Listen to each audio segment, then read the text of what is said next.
سلام كوس سلام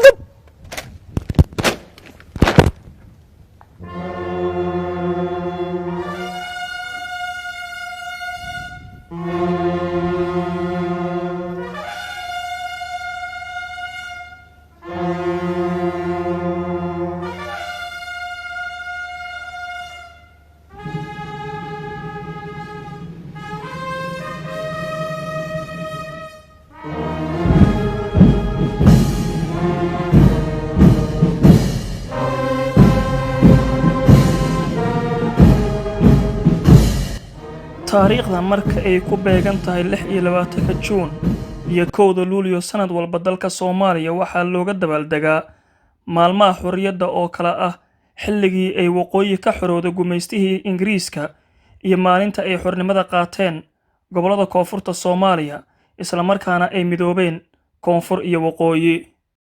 Maalmahaasi xorriyadda ay ku beegan tahay ayaa dadka Soomaalida dal iyo dibad badankood waxa ay soo xirtaan astaan muujinaysa Soomaalinimadooda, taasi oo ah inay soo xirtaan dhar u eg calanka Soomaaliya ama ay gacantooda ku soo qaataan calanka buluugga ah ee dhexda kaga taal xidigta cad.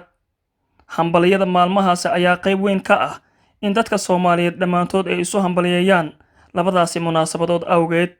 Marka aad aragto sida dadka ay isugu faraxsan yihiin Soomaalinimadooda, waxaad moodaa inaysan ka dhex jirin dadka Soomaaliyeed dhexdooda midab kala sooc iyo heebtoona.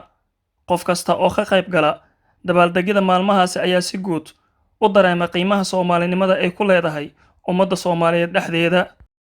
Maalmaha 26 Juun iyo 1 Luulyo oo ka soo wareegatay 61 sano ayaad u malaysaa ummadda Soomaaliyeed in xilliyada loo dabaaldegayo munaasabadahaasi inay xorriyadda qaateen marka aad eegto sida ay ugu wada midaysan yihiin iyo qiirada dal jacaylka ka muuqda.